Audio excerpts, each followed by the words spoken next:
Hey, I'm so sorry. I'm really pressed for time. You think you can offload me next? Hey, how's it going? Listen, I got a load I need to offload. I got to pick up before 5 o'clock or else I get stuck here for the weekend. Anyway, you can offload me within the hour? Hey, Johnny, my favorite dispatcher. Here's a little something for you. And this is something for the family. You keep giving me those amazing loads and I'll keep giving you these envelopes.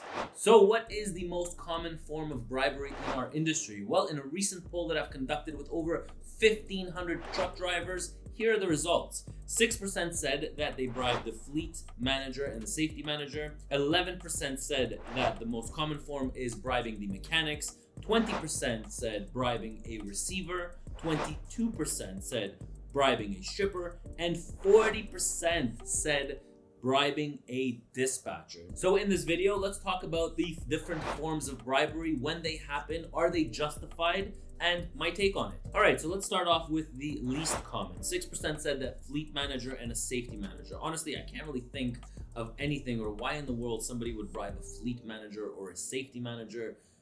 Maybe it could be on a 2-week termination and the driver maybe hands him an envelope to, make it go away. That one I don't know. But we'll start off with the mechanics. 11% said that the most common form of bribery is with mechanics. Just like in the skit that I did, so I do see that truck drivers will approach mechanics that work for bigger companies or bigger shops, and they would ask them to do some work on their trucks, either evenings or weekend. This I can't see happen, especially when you have your own truck. Why would you pay a shop rate of $175 or $200 an hour when you can actually might be able to get away with it to ask somebody to work on your truck on the weekend or after hours?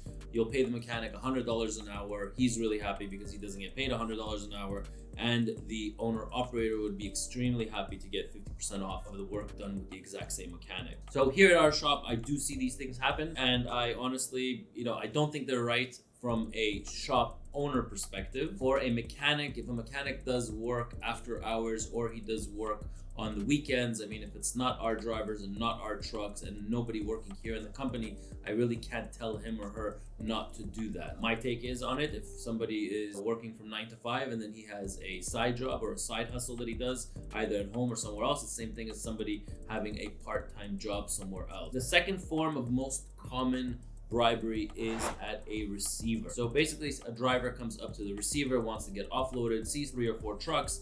I think in most cases, anyone that has a company, we bill after 2 hours. So if it's a full load, the first 2 hours are free. Now, some drivers really do want to get offloaded faster. Some drivers do not have the patience to wait an hour and an hour and a half. So they will come up to the receiver and offer him a 20, offer him a 40. From the comments, there's tons of comments that I've read on our poll that we did, and there's a ton of comments on the receiver and a ton of comments on the shipper. But a receiver, I do see a truck driver wanting to get offloaded, especially on a Friday. So if you're a long haul truck driver, come to a facility, you have a pickup to do at 5 o'clock, before 5 o'clock, or else you'll get stuck for the weekend. So this is really common, where you'll slide somebody $50 to offload you faster. Is it right? Absolutely not. Do drivers need to pay to get offloaded? Absolutely not. Does it happen in our industry? Absolutely. And with the comments that I received, I didn't know how common this was. The same thing here with a shipper. 22% of you said that the most common is with a shipper, so somebody loading you. So you want to get out of there faster. Why would you pay somebody to load you?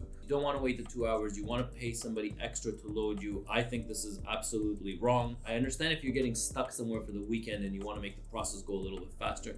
That I can see. But to get loaded, I mean, after 2 hours, you are getting paid. You should be getting paid waiting time no matter what. You should be getting an hourly rate after 2 hours whenever you're stuck at the shipper or the receiver. So does it really matter if they load you after 2 hours or after 6 hours? You're getting paid per hour. So do I see a reason to pay the shipper to load you faster? I don't. Maybe I'm missing something. Maybe you guys can put the comments down below on why in the world would you pay a shipper to load you faster. Okay, so the most common form of bribery, 40% of you said dispatchers. Wow, holy, I never knew this existed to this extent. But through these comments, I've learned that there's a common denominator between dispatchers getting bribed, and that is at companies that get paid percentage, so gross earnings. So what happens is a load pays $5,000, the company takes, a 10% cut, a 15% cut, and 85% goes to the owner operator or the one that owns the trucks or a lease operator. I see that in these companies, it is a lot more common that dispatchers get bribed because drivers want the better loads. So there are really good paying customers, and then there are not so good paying customers. So these drivers are kind of fighting for these really good paying loads. All right, so this comment was brokers, dispatchers stealing, cutting off drivers. Okay, so what does it mean by that? So I think that in this situation, it means that the brokers will take a bigger cut for themselves. The dispatcher will maybe leave $100 or $200 on the table before dispatching the driver. So this is more about dispatch bribery. A lot of drivers feel that their dispatchers are getting a cut or are taking a cut, or they feel the need to bribe their dispatchers to either get the better routes or to get the better